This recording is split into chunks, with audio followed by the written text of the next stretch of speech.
escrito por Peter Burke, que é professor de História da Cultura da Universidade de Cambridge e membro do Colégio Emanuel.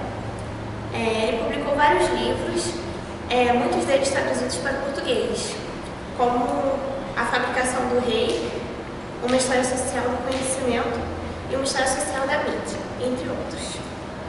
Ele dedicou a maior parte de suas pesquisas ao estudo social de história e cultural da Europa nos séculos XVI e XVII.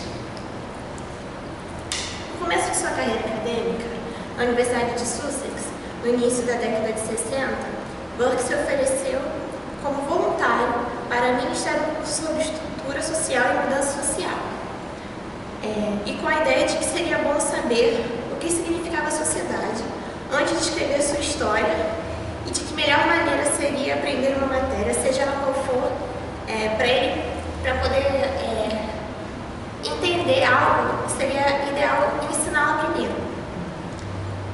O envolvimento com o curso resultou em um convite da parte de Tom Whatmore para escrever um livro sobre sociologia e história, publicado em 1980. Já em 1990, o livro foi adaptado e ampliado para História e Teoria Social, termo que ele considera mais adequado e amplo que Ciências Sociais. Esse livro que eu vou apresentar o resumo, ele é dividido em 5 capítulos: teóricos e historiadores, modelos e métodos, conceitos centrais, questões centrais e teoria social e mudança social. O livro se baseou numa ampla bibliografia com mais de 600 títulos e busca o diálogo entre história e teoria social, termo que engloba, além das ciências sociais e a economia, a psicologia, a geografia e entre outros. Nesse resumo eu vou apresentar brevemente o primeiro capítulo. Teóricos e historiadores.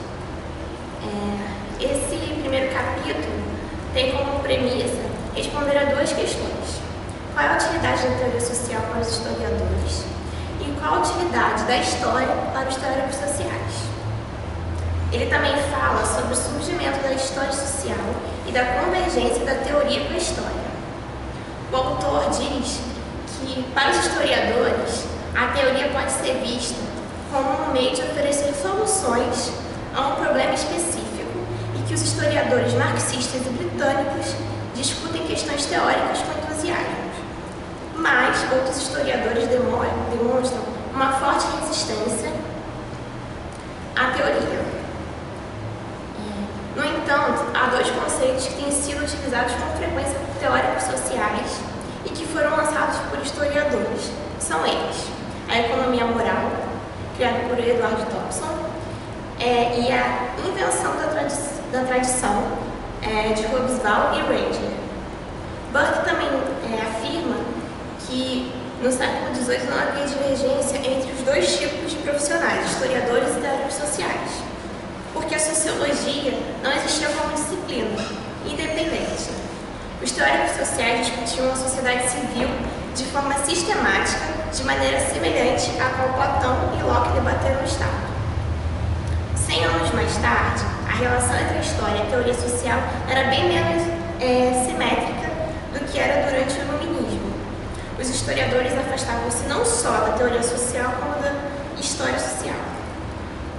No final do século XIX, o historiador mais respeitado no Ocidente era o Leopold von Ranke.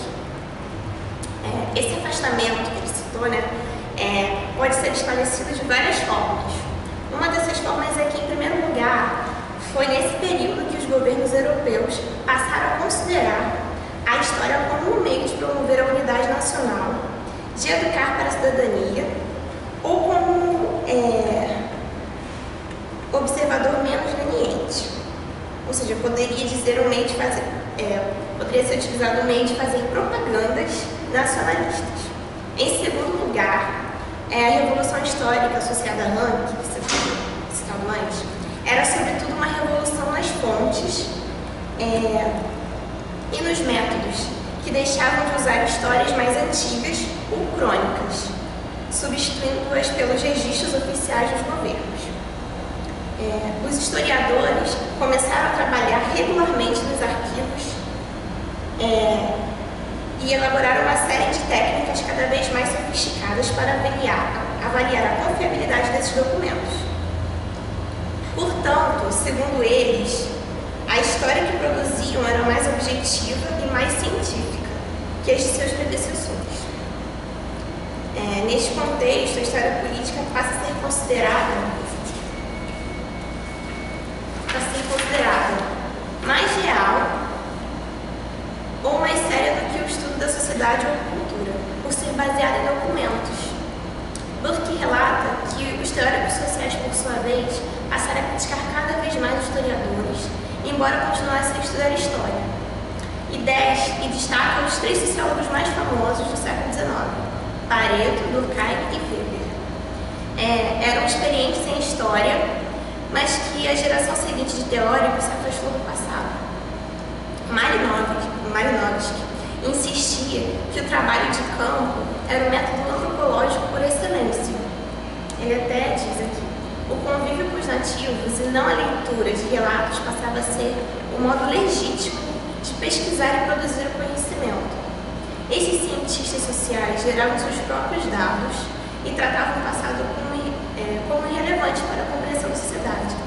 Além disso, era necessário tornar-se independente da história e dos historiadores para a formação de novas identidades disciplinares.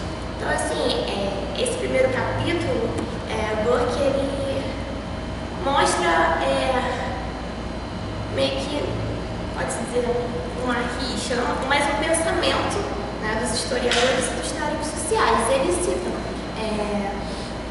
os historiadores, antropólogos, e ele vai passando, né, esse capítulo citando, né, comprovando o lado usando provas de cada lado. Por que os historiadores dizem isso? Comprovando com citações de pessoas influentes, pessoas que entendem, assim como os teóricos sociais.